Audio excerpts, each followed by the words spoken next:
Atmavandan to all my dear friends. My dear friends, I hope you all are well at your home. May Mother Rani bless you all.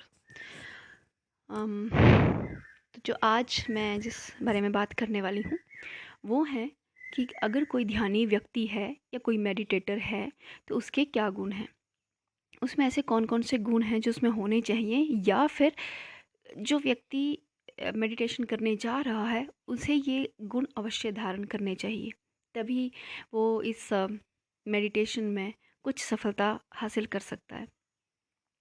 तो सबसे पहले अगर मैं गुण की बात करूं जो फॉरमोस्ट भी है, इम्पॉर्टेंट भी है, वो है धैर्य, पेशेंस। बहुत ही अधिक जो है वो धैर्य इसमें चाहिए होगा किसी भी व्यक्ति को, अगर वो ध्यान के क्षेत्र में आना चाहता है तो।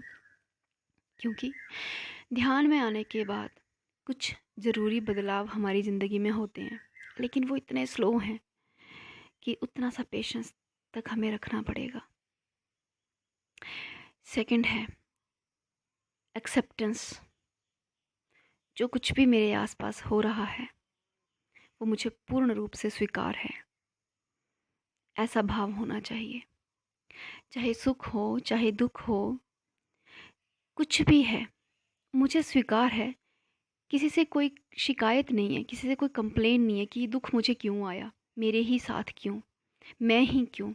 नहीं, ये भाव नहीं होना चाहिए। स्वीकार्य भाव, सबके लिए स्वीकार्य भाव, दुख के लिए भी स्वीकार कि यदि ईश्वर ने दिया है तो अवश्य इसमें मेरा ही भला होगा।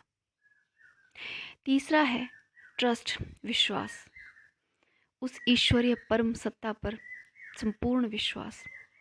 उसमें बिल्कुल भी संदेह नहीं, बिल्कुल भी नहीं, पूरा का पूरा विश्वास होना चाहिए कि जिस ईश्वर को पाने के लिए मैं ये ध्यान रूपी तपस्या कर रहा हूँ या कर रही हूँ, वो ईश्वर भी मेरा इसमें साथ अवश्य देगा। याद रखिए, एक कदम आप ईश्वर की ओर बढ़ाते हैं, ईश्वर 4 कदम चलकर आपकी तरफ आएगा। ये विश्वास आपको रखना चाहिए। अगला गुण है डिसिप्लिन, अनुशासन।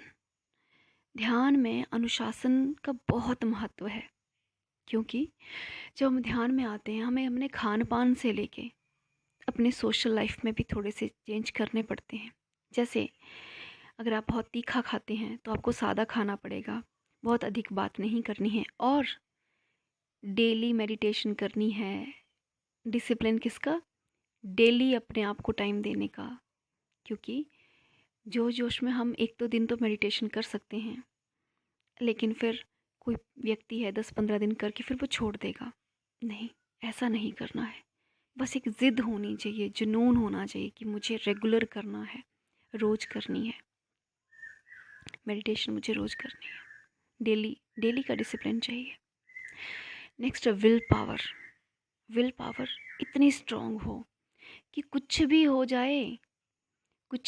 जाए, लेकिन मैं मेडिटेशन करूँगी। और मैं आधा घंटा या 1 घंटा जब कर रही हूँ या कर रहा हूँ, इस दौरान कुछ भी हो जाए, मैं नहीं उठूँगा या नहीं उठूँगी। इतनी स्ट्रांग विल पावर चाहिए। इतनी स्ट्रांग विल पावर का व्यक्ति ही मेडिटेशन में या ध्यान में सफल हो सकता है।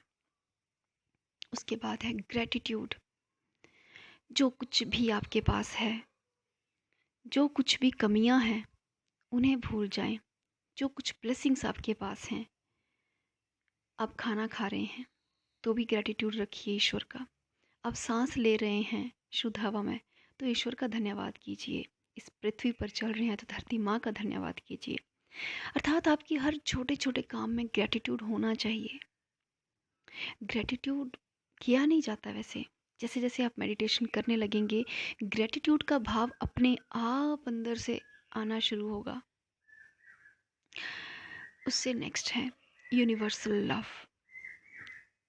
सबसे प्रेम करना, सिर्फ अपने फैमिली मेम्बर से नहीं या अपने रिलेटिव से नहीं, सबसे प्रेम करना, सबको दया भाव रखना, सबके लिए, सबको पूर्ण रूप से सम्मान देना, चाहे वो मनुष्य हो, चाहे जीव हो, चाहे कोई पेड़ पौधा हो, सबके लिए समान, एक समान सम्मान की दृष्टि सम्मान भाव और सबके लिए प्रेम का भाव, धन्यवाद का भाव।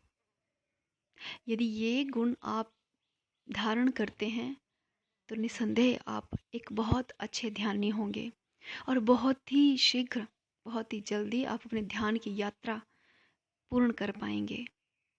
और जब ध्यान का जब हमें एक स्टेप में कामयाबी मिलती है, फिर वो व्यक्ति रुकता नहीं है।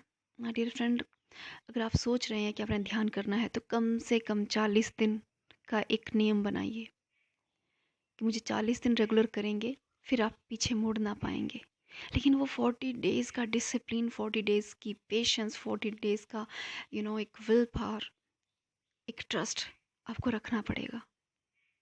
फिर बाकी गुण अपने आप आते जाएंगे। Thank you so much. Thank you so much.